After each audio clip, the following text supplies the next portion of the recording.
ministre est rentré de sa tournée en forêt. Mohamed Saïd Fofana s'est rendu au cours de sa mission à Sérédou où il a transmis aux populations le message de paix et d'unité nationale. Coopération sino-guinéenne, la société Huawei a offert des équipements informatiques au gouvernement guinéen.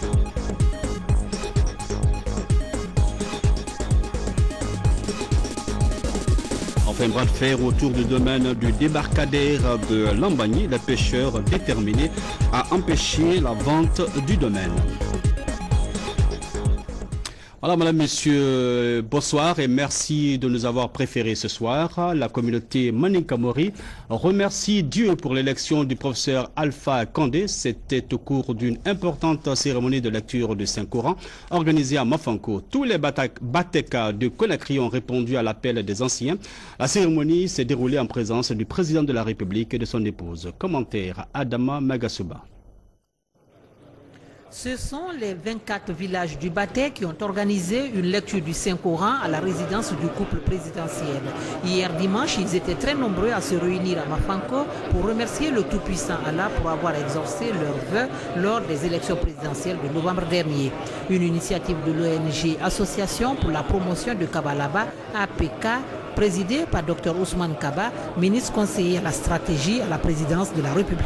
La première dame est l'une de nos filles les plus émérites et donc nous venons aujourd'hui faire la reconnaissance à Dieu l'Éternel. Pendant la campagne électorale, il y a eu beaucoup de choses qui se sont passées en Guinée et les érudits de Kabalaba ainsi que les arrière-grands-parents, ils ont prié, ils ont fait beaucoup de choses et lorsque vous à Dieu l'Éternel de vous rendre un service et que cela est fait, il est normal de venir rendre grâce à Dieu. Donc il faut replanter cette visite dans son contexte. C'est le contexte de reconnaissance des fils du Baté à l'Éternel pour avoir donné à la Guinée un peu de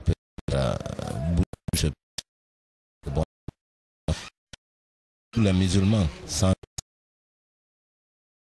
de Haute-Guinée, mais aussi les gens de toutes les régions de la Guinée qui ont foi en Dieu, qui ont foi à la puissance des prières. Et c'est pour cela que vous avez beaucoup de monde aujourd'hui. Très réconforté par cette action des communautés du Baté, le chef de l'État qui assistait à la cérémonie en compagnie de son épouse a invité les Guinéens à l'unité d'action pour le bonheur de chaque fils de cette nation. Des propos que le Premier ministre chef du gouvernement a transmis au nom du professeur Alpha Condé aux représentants des sages des 24 villages du Baté. J'en profite pour saluer les initiateurs, en l'occurrence le président de la République et son épouse, pour l'initiative prise de lire le Coran et prier pour le peuple de Guinée. Et il est heureux de constater qu'il y a eu beaucoup d'affluence, que tout le monde s'y est mis, et puisque cela traduit le sentiment général que la paix est la première richesse d'une nation. Donc lorsque le chef de l'État en personne et son épouse réunissent les Guinéens pour prier, puisque nous sommes soit musulmans ou chrétiens dans ce pays, je devrais m'associer à ça, les remercier et dire que les Guinéens doivent prendre exemple sur le couple présidentiel partout où ils se retrouvent, dans les mosquées, dans les églises, pour que chacun continue ses prières.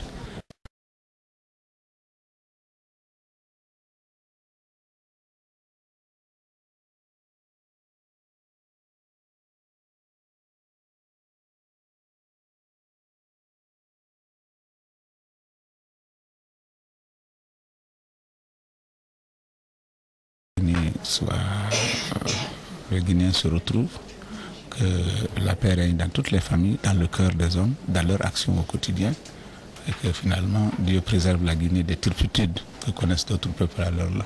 Si cela est, nous avons l'espoir que la Guinée va effectivement changer. La cérémonie qui s'est déroulée en présence du grand imam de la mosquée Faïsal et de plusieurs leaders religieux a connu la présence de quelques membres du gouvernement. Des prières et des bénédictions ont été dites pour la première dame de la République et son époux pour la consolidation de la paix dans notre chère Guinée. Alhamdulillah rabbil alamina binde ala tandu parce que batebe mbadimalu nalu mfalu tout Kankan b'a tɛ mun c'est-à-dire Maninka Mori so 12 fula so 12 o b'a kɛ so 4 de olu le ni ladɛnna ka ala tando kana ni président magbe ko duwawu bra gebi parce que kabi premier tour waati la mbadi malki lade kawa kabalaba ba te mo ba fruelle lani kawala delike kalama professeur Gagnera kalama la Guinée Soumara que kele kana do la Guinée ala ka duwawu wele lamina donc badi mal bra sawa kanyali kana kolye na la soutenu la kana duwawu ke ngen nafulu kono ka ban ka duwawu ke ka ala ko malon ko duwawu bra gebi toujours.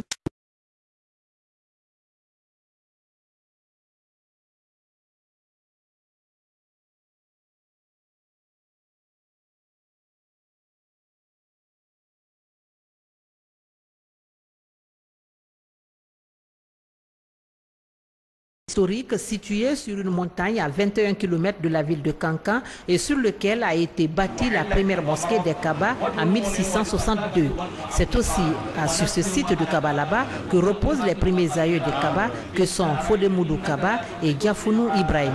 Cette mosquée a été rénovée en 2000 par l'ONG Association pour la promotion de Kabalaba.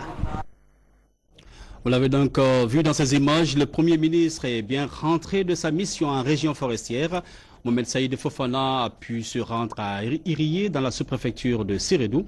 Aux populations de cette localité, il a apporté le message de paix et d'unité nationale, comme le montre ce compte-rendu de Hadi Kamara.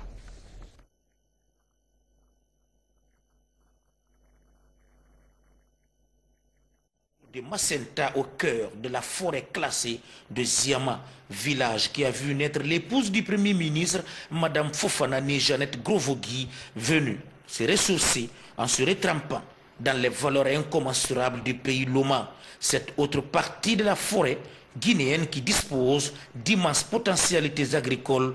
Toutefois, les paysans utilisent les moins rudimentaires dans la sémence et la récolte des produits. C'est pourquoi l'arrivée du Premier ministre Mohamed Saïd Fofana a été une occasion pour les autorités de faire des doléances allant dans le sens de l'accroissement de la production nationale à travers l'obtention des intrants agricoles. Accompagner l'agriculteur et l'éleveur, développer les cultures industrielles, la zone ici prête, ouvrir les pistes rurales, construire singulièrement pour Sérédou un hôpital, pourvoir les écoles en personnel enseignant et j'en passe. Les populations de Bo, Avlissou, Boéma et Sosokordou ont rallié Irié pour signifier leur totale adhésion au programme de société du professeur Alpha Condé, dont les préoccupations résident dans le manque d'eau et d'électricité en Guinée, l'assainissement des finances publiques, la moralisation et la modernisation de l'administration. À cela, il faut ajouter la promotion et le développement du secteur agricole. À ce niveau d'ailleurs, le Premier ministre Fofana a informé la population de Irié sur les dispositions prises par le gouvernement pour garantir la sécurité alimentaire en Guinée avant de les exhorter à la réconciliation nationale. Nous avons pris l'engagement de faire les routes, nous avons pris l'engagement de faire des écoles, nous avons pris l'engagement de faire des centres de santé, nous avons pris l'engagement de développer l'agriculture en important suffisamment d'intrants pour vous. Ça ne posera pas de problème. Alors si toute la Guinée gagne les bienfaits du changement, soyez sûrs et certains que Iri aura sa part. Surtout vous les femmes, les jeunes. Le professeur me charge de vous saluer. Merci. Comme vous l'avez appris, vous ne devez plus payer l'impôt. Celui qui vous demandera de payer l'impôt, il faut refuser. Attention, je ne dis pas les commerçants et les transporteurs. Vous avez des taxes à payer.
boucler la mission qu'il a conduite à l'intérieur du pays. Dans les différentes institutions d'enseignement supérieur visitées, Moriké Damaro Camara a eu des échanges avec des étudiants et les encadreurs. Kumbasso, Marie-Angélique Bangoura, reportage. Après Farana, Dr Moriké Damaro Camara est en Zérékoré. Ici également, centre de recherche, universités privées et publiques, tout a été mis au peigne fin par la délégation ministérielle. Les difficultés ont été exposées, les acquis également. Au centre universitaire de Nzérékoré, par exemple, les étudiants ont livré leur message à travers un sketch. Un sketch qui en dit long. La sécurisation du site actuel de l'université par la clôture du domaine et la poursuite de la construction du nouveau site de Gorola en prévoyant une résidence universitaire. Recrutement à la fonction publique des homologues en service dans notre structure au titre de l'année universitaire 2009-2010. Création d'un master interdisciplinaire multi-institutionnel, construction d'un bloc administratif, création d'une faculté des sciences sociales et de langue, création d'une faculté de médecine en lieu et place d'un premier cycle de médecine. Après la forêt, direction la Haute-Guinée, précisément à Kankan, dans le Nabaya. Le ministre Damaro visite les centres de recherche, les universités privées et publiques. Ici, à l'université Julius Nyerere, rien n'est laissé pour compte. De la salle des machines en passant par la bibliothèque jusqu'au laboratoire, le ministre Damaro s'est enquéri de toutes les réalités. Cette université a pour principale mission améliorer la qualité des enseignements et des apprentissages, promouvoir la recherche scientifique, dynamiser et développer la coopération universitaire scientifique et technique, améliorer la gestion et renforcer la capacité institutionnelle, promouvoir la formation des formateurs. À l'issue de cette tournée dans toutes les universités et tous les centres de recherche du pays, le ministre fait un bilan. Mon constat, il est amer. La population universitaire de Guinée est d'à peu près 120 000. Ça ne vaut pas une grande faculté dans certains pays. Vous avez 17 centres universitaires et institutions d'enseignement supérieur publics et près d'une soixantaine d'universités privées. Vous devez vous poser la question de savoir, est-ce nécessaire? Le constat déjà fait, le ministre Damaro n'a plus qu'à retrousser les manches et mettre les bouchées doubles en vue de rendre le visage de l'enseignement national plus reluisant. Le ministre de l'administration du territoire et de la décentralisation, lui, poursuit son séjour en forêt. Après Nzérékoré, Alassane Condé s'est rendu à Fassankoni dans la préfecture de Macenta. Là, le ministre a présidé la cérémonie de remise officielle d'une piste rurale et d'une école de 3 classes, des infrastructures dont la réalisation a été financée par l'Union européenne. Mohamed Lamine Camara.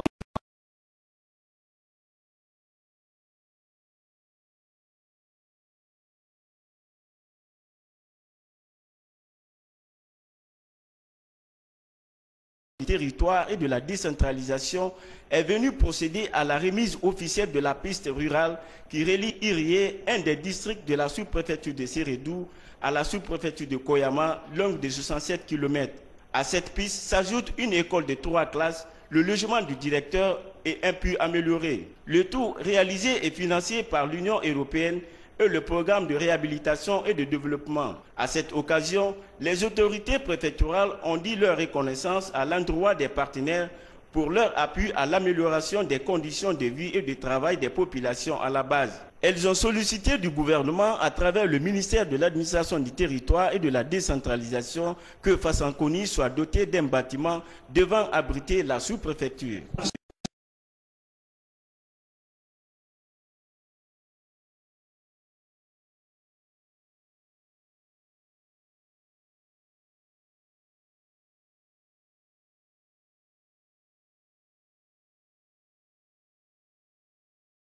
Prochaine d'autres édifices dans la région forestière.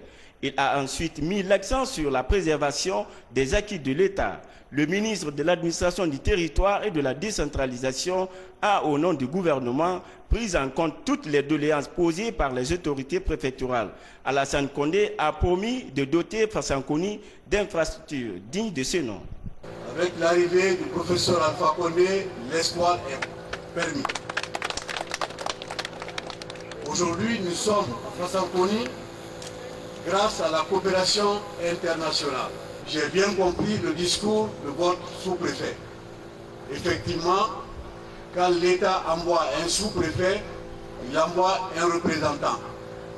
La délégation a saisi l'occasion pour visiter les différentes infrastructures communautaires, de la piste rurale aux locaux du logement du directeur en passant dans les différentes salles de classe. Elle a ensuite visité le site abritant le complexe transfrontalier, autrement dit l'ALF, Apprendre le long des frontières, une école d'intégration sous-régionale où les jeunes guinéens, libériens et sierra-léonais convergent pour apprendre le français et l'anglais.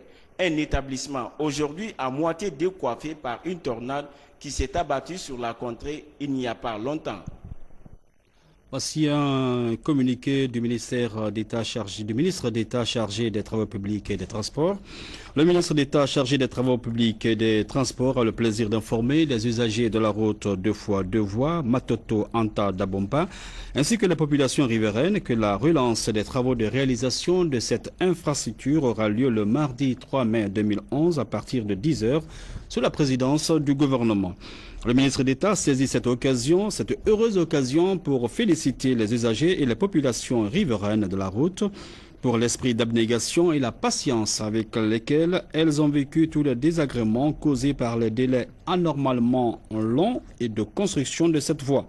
Pour faciliter le déroulement des travaux, le ministre d'État invite tous les citoyens dont les bâtis sont situés dans les emprises du projet à prendre toutes les dispositions utiles pour les libérer et c'est compter sur leur bonne compréhension. Le ministre d'État, Elhadj Ousmane Ba. Journée porte ouverte sur les PME. La rencontre qui s'est tenue à Mamou visait à promouvoir l'entrepreneuriat et à renforcer les capacités des promoteurs du secteur privé. La rencontre a permis aux participants d'identifier les opportunités, mais aussi les difficultés qui assaillent le développement de la petite entreprise. Le point avec Abdoulaye Diallo. Cette journée, dite porte ouverte sur les petites et moyennes entreprises, vise à identifier les besoins des différentes organisations évoluant dans le domaine de l'entrepreneuriat. Ce sont au total 46 chefs d'entreprise qui se sont retrouvés sur initiative du ministère de l'Industrie et des petites et moyennes entreprises. Une rencontre qui participe au renforcement des capacités et la promotion du partenariat en vue de favoriser la création et de faciliter l'accès au marché des PME. À ce propos, quelques projets ont été ciblés pour faire face aux difficultés qui assaillent le secteur privé guinéen. Mais pour atteindre tous ces objectifs, des recommandations ont été ficelées par les participants. Mettre tout en œuvre pour assurer le financement des besoins exprimés par les PME de la région de Mamou au cours de cette journée. Aider les promoteurs et chefs d'entreprise à surmonter les difficultés qu'ils rencontrent, aussi bien pour la création de leur entreprise que pour leur exploitation et des difficultés recensées dans les différents secteurs. L'organisation de cette journée porte ouverte prouve à suffisance que les autorités portent une attention soutenue sur le développement du secteur privé. En tout cas, la ministre de l'Industrie s'est dit déterminée à impulser ce secteur porteur de croissance et de lutte contre la pauvreté. Cette nouvelle démarche, basée sur la participation effective et directe des acteurs concernés, constitue, à notre sens, la réponse la mieux indiquée face aux défis qui nous interpellent dans le domaine des PME. Il s'agit non seulement de susciter, d'encourager et de faciliter la création des PME viables, mais aussi d'assurer la survie et la croissance de celles qui existent déjà. Organisée pour la première fois en Guinée, la caravane des PME se tiendra dans toutes les régions administratives du pays et débouchera sur l'organisation très prochaine d'un forum national des investisseurs. Toute chose qui cadre avec l'engagement de la Troisième République à améliorer les conditions de vie des populations. Les audiences du ministre de l'Information, Dyrus Djalé Doré, a reçu le directeur général de l'ONASIG, venu offrir des films à la RTG. En deuxième heure, le ministre a reçu les responsables de la société de distribution d'images StarTime avec lesquels il s'est entretenu sur le sujet de l'implantation de cette société à l'intérieur du pays. Maferin Kamara, commentaire. La télévision nationale peine toujours par le manque d'une bonne grille de programme pour satisfaire ses téléspectateurs. Face à ce souci dû à un manque de budget de production, l'Office national de la cinématographie vient d'offrir un lot de 12 films. Produits par des artistes guinéens, ces films retracent les réalités du pays basées sur les mœurs et coutumes pour donner à la jeune génération une référence culturelle. Pour le directeur de l'ONASIG, ce geste vise à attirer l'attention des autorités vers les productions locales. Cela pour faire du slogan « Produisons et consommons guinéens » une réalité. Animé d'un sentiment de satisfaction, le ministre de l'Information a invité les bénéficiaires à une utilisation rationnelle des produits mis à leur disposition. Il a en outre mis l'accent sur la promotion de la culture nationale en tant que facteur de développement endogène que chacun doit s'approprier. Avec les responsables StarTime, société de distribution d'images en Guinée, il s'est agi d'abord d'étendre les prestations à l'intérieur du pays pour une information plurielle. Ensuite, il a été question de l'invitation du ministre de l'Information en Chine pour assister au Forum des télévisions numériques d'Afrique. Un forum qui doit réunir les grandes puissances du monde afin d'aider les pays africains à réussir la migration de l'analogique vers le numérique pour être au rendez-vous du 2015, date butoir pour toutes les télévisions du monde de passer au numérique. Remise de dons de matériel informatique par la société Huawei au gouvernement guinéen. Cela a donné lieu à une cérémonie que le ministre de la Coopération a présidée. Le commentaire de Ramatoulaye Touré. C'est une téléprésence représentant une partie de la série de dons offerts par la société Huawei Technologies au gouvernement guinéen, dont l'accord a été signé le 7 avril dernier. Ce set de téléprésence livré en 33 caisses est un système de vidéoconférence de dernière génération. Il est composé de 2 interfaces dont chacune sera installée sur un site différent. Ce système de téléprésence a les caractéristiques suivantes. Premièrement, modernité. C'est un système de dernière génération, plus moderne et plus digital que tout autre système ayant existé. 2. Équipement. Il est composé des équipements suivants. Premièrement, terminaux de vidéoconférence. Deuxièmement, écran télévision à haute définition. Troisièmement, écran ordinateur aussi haute définition. Système de sonorisation ultra moderne avec téléphone digital et caméra panoramique. Cette assistance de la société Huawei Guinée à la Sotelgui n'est pas le premier du genre. Le ministre de la Coopération internationale a vivement salué ce geste. Dr Koutoubou Moustapha Sano a rassuré les donateurs que ce don sera utilisé à bon escient. Je voudrais vous rassurer ici que le gouvernement guinéen apprécie hautement les différentes interventions des sociétés et du gouvernement chinois. Le gouvernement prendra toutes les dispositions requises pour l'utilisation rationnelle et efficiente de ce don au grand bénéfice du peuple de Guinée. A rappelé que la société Huawei Technologies Guinée est l'une des 140 représentations mondiales que compte la maison mère, une multinationale chinoise basée en Chine. Huawei Technologies compte actuellement plus de 110 000 employés repartis entre 140 nationalités.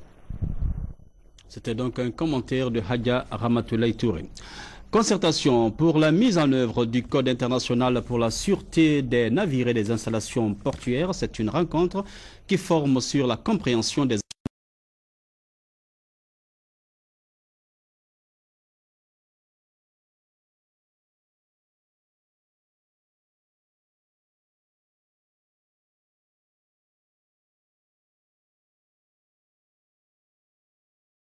managé par l'Organisation maritime internationale, a adopté le code ISPS, un ensemble de dispositions relatives à la sécurité et à la sûreté des navires et des installations portuaires. Voilà qui motive la Direction nationale de la marine marchande à mettre en branle cette formation de 48 heures pour améliorer les conditions de sécurité dans les eaux territoriales guinéennes et les ports de Conakry et Kamsar. On parle du piratage dans les bateaux en mer. Il faudrait que nous soyons dotés d'une vedette pour assurer la patrouille nécessaire pour éviter que nos bateaux soient désormais piratés. Les moyens ne sont pas faciles à mobiliser parce qu'il faut acheter des moyens d'équipement de transport et des moyens de communication. Mais sur le plan organisationnel, tout sera mis en œuvre pour que tout se passe dans les meilleures conditions. Pour conforter l'application du code ISPS en Guinée, les cadres et agents des administrations publiques maritimes, des services de douane, de la police, de la gendarmerie et du bureau de la main-d'œuvre portuaire viennent de reprendre les cartables pour comprendre les enjeux liés à l'application du code de sûreté des passagers et des équipages. Tout n'est pas forcément une question de moyens. Les moyens doivent être au service de l'intelligence. Et quand c'est ainsi, il est évident que le succès est toujours au bout de l'entreprise. Nous souhaitons donc que ce que la Direction nationale de la marine marchande vient de réussir inspire les autres entités relevant du département de transport pour que chacune d'elles, dans le cadre de ses activités spécifiques, mette en place un certain nombre de dispositions allant dans le sens de la formation et du perfectionnement. Le 17e anniversaire de l'abolition de l'apartheid a été célébré la semaine dernière. En Guinée, la communauté sud-africaine a offert une réception à l'hôtel Riviera. Le gouvernement guinéen a été représenté à cette réception. Alcénie Pascaldine.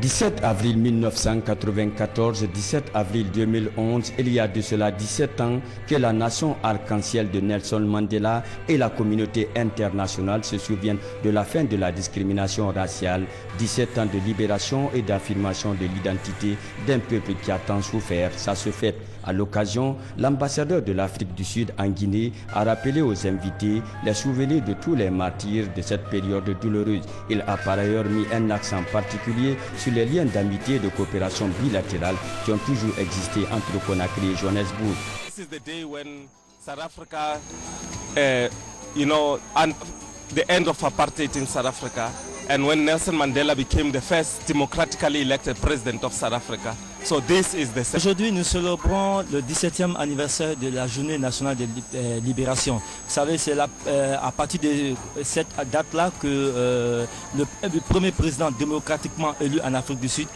un noir, Nelson Mandela, a été élu. Vous savez, la Guinée a été d'un grand soutien à l'Afrique du Sud dans la lutte de libération, tant sur le plan financier que sur le plan moral.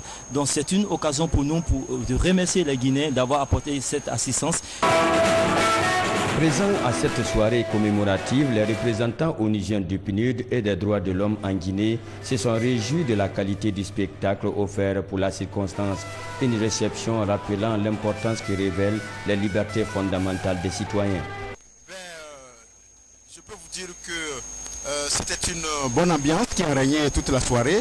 Il a eu de bonnes allocutions et surtout ceux qui ont parlé ont mis l'accent sur l'importance de la liberté.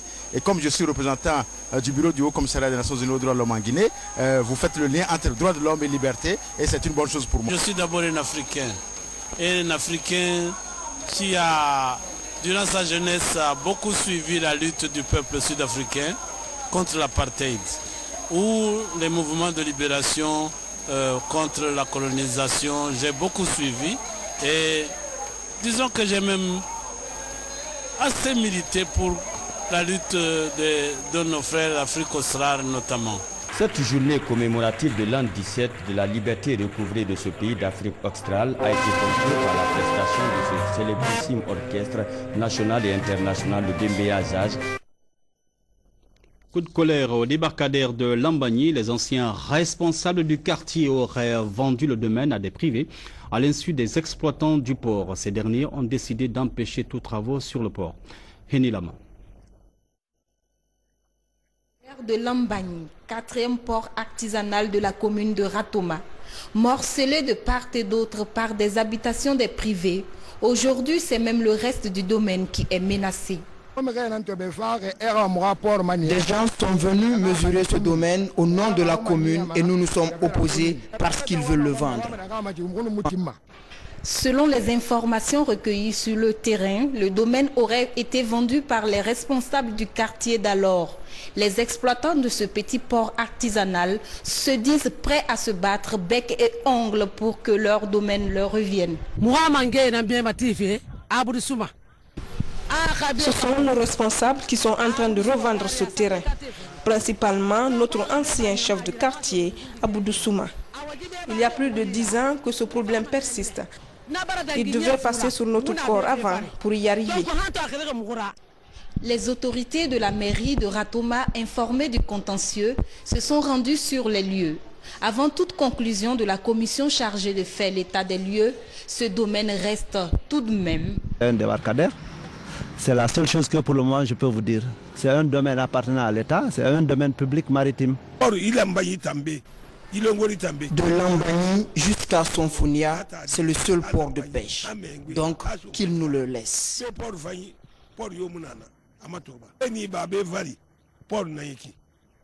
De l'autre côté de la route, à la place de cette partie qui devrait servir à l'extension du débarcadère, ce sont des bâtiments qui poussent. Pourtant, ce sont près de 400 familles qui gagnent ici. Bien des faits, c'est ce port qui va disparaître et laisser place aux habitations, comme vous le voyez derrière moi. Ce qui n'est pas sans conséquences environnementales, car c'est le passage de l'eau qui est bloqué. Voilà ce qui relance la brûlante question de l'occupation anarchique de nos bordures de mer. Henny Lama. Un communiqué du secrétariat général à la présidence chargé des services spéciaux de la lutte contre la drogue et le crime organisé communiqué à l'intention de tous les gérants de stations-service. Il nous a été donné de constater que depuis la publication de la circulaire de Monsieur le ministre du Commerce interdisant la vente du carburant en dehors des stations-service, nombreux sont les gérants et pompistes qui s'abstiennent de servir les produits pétroliers dans des bidons et fûts sous prétexte qu'il leur est formellement interdit.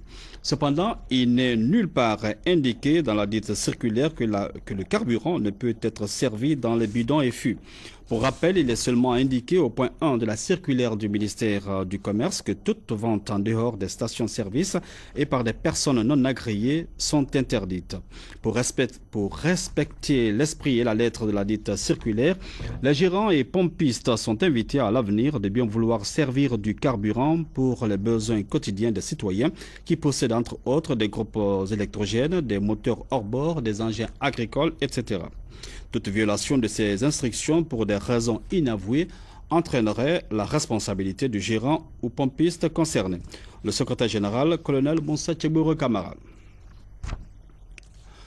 Une mission guinéenne a pris part aux assemblées du printemps du Fonds monétaire international et de la Banque mondiale. Au terme de ces travaux, la mission guinéenne a eu une série de rencontres avec des partenaires au développement. Boubakarba. C'est une véritable plaidoirie que le ministre de l'économie et des finances et son équipe ont fait auprès des administrateurs de la France, des États-Unis et des institutions de Bretton Woods pour permettre à la Guinée de bénéficier d'un traitement spécial en la considérant comme un pays à post-crise. Un statut qui permet aux États fragiles de bénéficier de plus de ressources financières pour relancer l'économie et fouetter la croissance.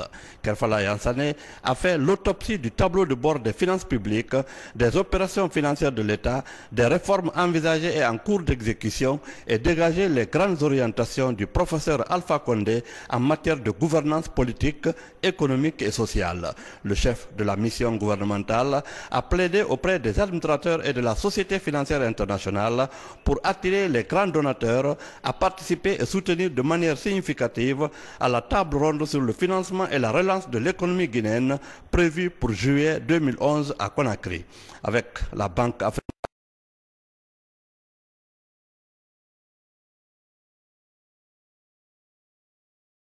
qui compte accompagner les efforts du gouvernement guinéen en organisant une table ronde sur les amis de la Guinée lors de sa prochaine session annuelle. Donald Kaberuka est disposé à mieux s'impliquer dans les financements du développement de la Guinée. Dans le cadre de l'appui budgétaire, par exemple, 31,5 millions de dollars sont prévus. et le dossier sera soumis très bientôt au conseil d'administration de son institution. À Paris, le ministre des Finances a rencontré les représentants du Trésor français et le secrétariat du Club de Paris, avec la publication de la lettre de confort du Fonds monétaire international et les perspectives de la conclusion très prochaine d'un programme appuyé par la Facilité pour la réduction de la pauvreté. La France a réaffirmé sa disponibilité à octroyer une aide budgétaire à la Guinée et de fournir une assistance technique permettant le renforcement des capacités des structures administratives. Déjà, le secrétariat du Club de Paris compte organiser une réunion spéciale sur la Guinée les jours à venir pour statuer sur sa dette envers ses pays membres. À la lumière de toutes ces rencontres, le représentant résident de la Banque mondiale en Guinée est optimiste. En janvier, des missions techniques de la Banque mondiale ont passé près de 2 semaines en Guinée pour surtout redémarrer les projets, redéfinir les axes d'activité et surtout revoir les objectifs. Et ceci aujourd'hui nous permet de pouvoir décaisser à toute aisance dès la fin de ce mois pour que les activités se déroulent normalement sur le terrain. Le chef de l'État, lors de son investiture, a dit « Guinea is back ». Lorsque ma vice-présidente, Mme Obi, est passée en Guinée au mois de mars, elle a dit « Guinea can make it ». Donc vous voyez maintenant, nous avons une phrase complète. « Guinea is back, Guinea can make it ». C'est-à-dire la Guinée est de retour, la Guinée peut réussir. Et je vous dis qu'aujourd'hui, mon sentiment, c'est que pour la Guinée, seul le ciel est la limite. Vous pouvez tout faire. Nous sommes prêts à vous y aider, que ce soit sur les études analytiques, que ce soit sur les conseils, que ce soit sur les investissements. Et tout dépend maintenant de vous-même pour que nous puissions travailler ensemble, pour que vos objectifs, qui sont les plus chers, soient réalisés. Nous revenons sur ce communiqué du ministre d'État chargé des Travaux publics et des Transports. Monsieur le ministre d'État chargé des Travaux publics et des Transports a le plaisir d'informer les usagers de la route 2x2 voies Matoto-Anta-Dabompa ainsi que les populations riveraines que la relance des travaux de réalisation de cette infrastructure aura lieu le mardi 3 mai 2011 à partir de 10 h sous la présidence du gouvernement. Le ministre d'État saisit cette heureuse occasion pour féliciter les usagers et les populations riveraines de la route pour l'esprit d'abnégation et la patience avec lesquels elles ont vécu tous les désagréments causés par les délais anormalement longs de construction de cette voie. Pour faciliter le déroulement des travaux, le ministre d'État invite tous les citoyens dont les bâtis sont situés dans les entreprises du projet à prendre toutes les dispositions utiles pour les libérer et c'est compter sur leur bonne compréhension. Le ministre d'État, Elhadji Ousmane Ba. Mesdames, Messieurs, c'est la fin de cette édition. Rappel des titres, le chef de l'État et son épouse prennent part à une cérémonie de lecture du Saint-Coran, une cérémonie organisée par des ressortissants de Kankan. Et puis à Lambagny, les pêcheurs bandent les biceps pour empêcher la vente du porc à des privés. Voilà, c'est la fin de cette édition donc. Merci de votre attention. Bonsoir.